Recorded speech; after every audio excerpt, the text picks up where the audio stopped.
Le Conseil de l'Ordre des médecins de la Sarthe vient d'élire son nouveau président.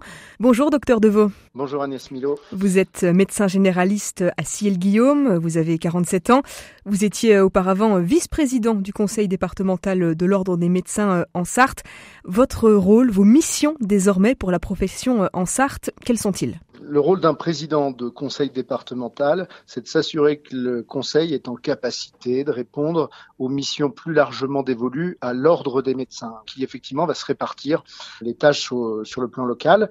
Et donc on va donner des impulsions et des priorités en fonction du contexte local, mais toujours en respectant les missions de l'ordre. Les missions de l'ordre, d'abord la première, c'est le respect de la déontologie médicale, ce qui régit les devoirs généraux des médecins, les devoirs envers les patients, les relations entre les médecins eux-mêmes, et puis enfin les actions possibles en cas de conflit. En fait, nous sommes le lieu de la conciliation, alors que le lieu effectivement du contentieux se joue plutôt au niveau régional. Et puis après, il y a d'autres missions qui sont tout aussi importantes.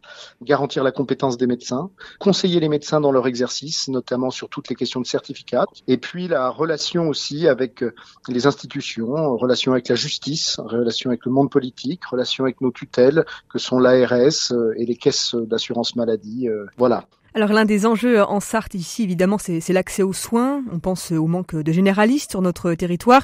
Si je dis pas de bêtises, c'est 100 000 Sartois, presque un habitant sur 5 aujourd'hui qui n'a pas de médecin traitant.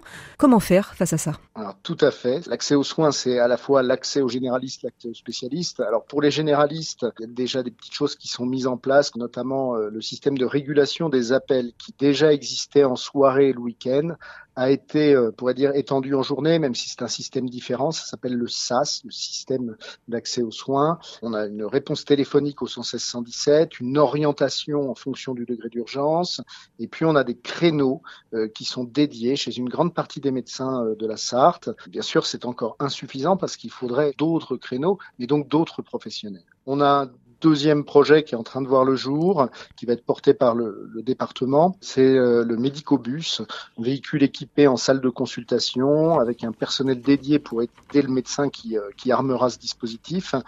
C'est un service de proximité, un service itinérant, mais il faut évidemment réussir à trouver un médecin qui accepte d'armer ce dispositif. Et puis de toute façon, ce n'est pas une solution très pérenne parce que malheureusement, ça va être très chronophage pour le médecin qui va être dedans. Donc ça ne remplacera pas un médecin installé, bien évidemment. La vraie solution, évidemment, ce serait d'installer des médecins. Est-ce que ça, c'est du ressort de l'Ordre des médecins en Sarthe ? Ça participe clairement à sa mission. On va mettre en place progressivement des partenariats. À court terme, on n'a pas de baguette magique. Je crois qu'il faut clairement le dire. Il n'y aura pas de solution à très court terme. C'est pas dans un mois où on va pouvoir dire, voilà, ça y est, on a trouvé la solution. À moyen terme, je crois qu'on a un horizon au 1er novembre 2026 où il va y avoir quelque chose qui va se passer. Les études de médecine sont actuellement rallongées pour les médecins généralistes. Une année de stage supplémentaire pour les internes. On appelle ça la 4e année. Cette 4e année va se faire dans des cabinets médicaux, sur des stages longs, 6 mois renouvelables une fois, c'est-à-dire qu'un interne pourra passer 1 an au même endroit. Pour cela, il va falloir trouver des terrains de stage et dans notre malheur, on a quand même en Sarthe, finalement à cause de notre pénurie, un nombre de terrains de stage possibles qui va être assez important parce qu'on a des cabinets médicaux qui sont désertés. Et donc l'idée, ça va être de transformer ces endroits en terrains de stage qui soient pas non plus des terrains où l'étudiant se sente trop isolé. Donc il va falloir trouver des solutions pour les encadrer. Un format de promotion. Pour vous donner un exemple, un format de promotion d'interne en médecine à Angers, actuellement, c'est entre 125 et 130 étudiants. Moi, je pense qu'on peut avoir un objectif d'en accueillir un peu plus que le tiers, puisque ces étudiants de la faculté de médecine d'Angers doivent se répartir à la fois sur la Sarthe, la Mayenne et le Maine-et-Loire. Nous sommes un des départements où il y aura le plus de cabinets médicaux vides et donc de terrains de stage possibles. Donc j'espère bien qu'on va réussir à avoir un peu plus d'un tiers de ces étudiants. Autre enjeu ici en Sarthe, c'est la question de la permanence des soins, la fermeture des services d'urgence. On pense à ce qui se passe notamment au Château du Loir, au Bailleul, à la Ferté-Bernard. Là, quand même, c'est un vrai souci pour la population aujourd'hui en Sarthe. Oui, alors la question de la permanence des soins, c'est deux choses. Vous avez une permanence hospitalière, d'une part, pour les urgences vitales, évidemment. Les urgences nécessitant une hospitalisation, c'est-à-dire de rester dans les murs. Les urgences nécessitant un plateau technique, de la radiologie, etc., de manière rapide. Et puis, vous avez les urgences également ambulatoires, où on peut venir en consultation. Et il faut différencier les deux. Pour l'instant, le système ambulatoire est assuré par la permanence des soins qui est organisée par l'ADOPS, Association départementale pour l'organisation de la permanence des soins. Et ce volet-là fonctionne très bien. Le volet hospitalier, c'est la problématique du recrutement, une crise aussi du recrutement des intérims. Les lois récentes sur le recrutement de médecins intérimaires a posé effectivement quelques soucis de recrutement dans certains hôpitaux et les a mis en difficulté. De toute façon, la décision de fermer tel ou tel service, à un moment donné, s'impose. C'est-à-dire qu'il y a toujours, et c'est pas l'ordre qui décide de ça, c'est l'Agence régionale de santé, à un moment donné, la balance bénéfice-risque, elle se joue entre l'accès aux soins, qu'on veut le meilleur possible, c'est sûr, mais de l'autre côté, la sécurité des soins. Et quand à un moment donné, par faute de personnel, par faute de soignants, par faute de médecins, on ne peut pas assurer la sécurité des soins, à ce moment-là, effectivement, l'agence régionale est obligée de prendre une décision pour garantir que la sécurité des soins ne va pas être mise à mal. Il fallait nécessairement, à un moment donné, limiter le recours à l'intérim.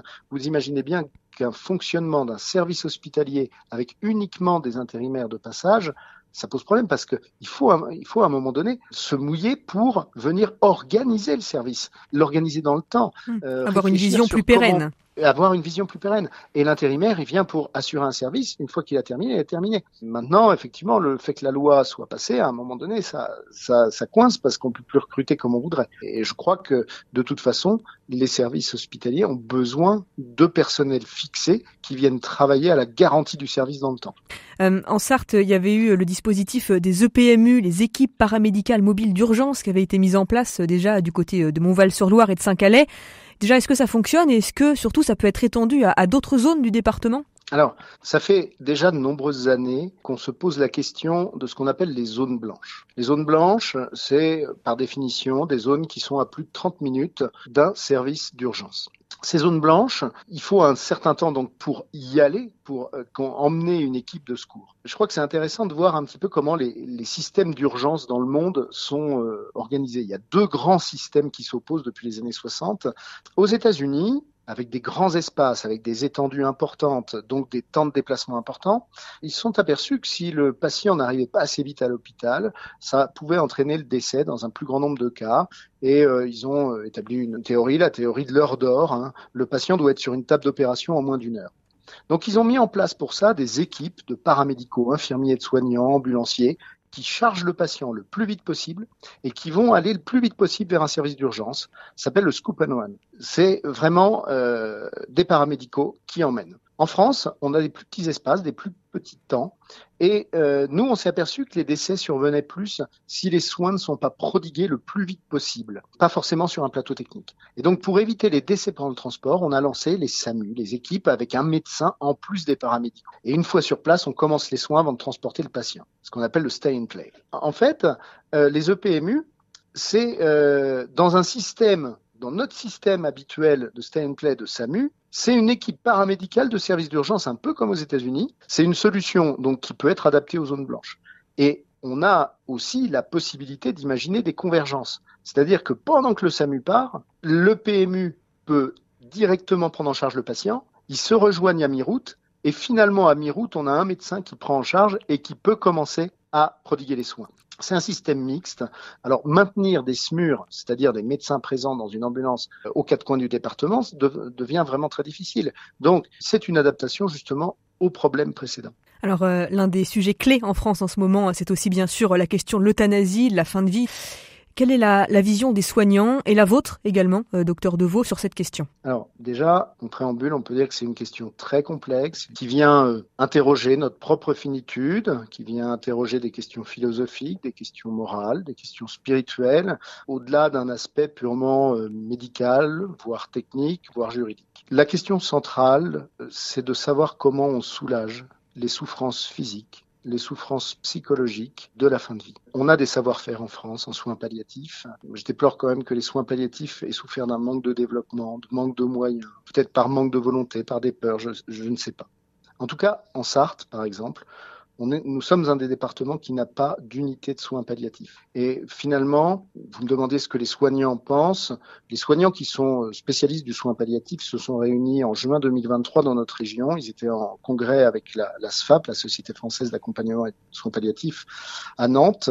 Et il y a eu un sondage de l'Assemblée présente, 1800 personnes travaillant toutes dans le soin palliatif, 90%. Ont voté, ont dit clairement ne pas vouloir participer à des euthanasies. Le Conseil national de l'ordre, en avril 2023, s'est prononcé pour dire que la profession médicale ne souhaitait pas qu'un processus d'euthanasie soit dévolu aux médecins, soit confié aux médecins. Maintenant que vous êtes à la tête de l'ordre des médecins ici, vous aimeriez contribuer au développement d'un service de soins palliatifs chez nous?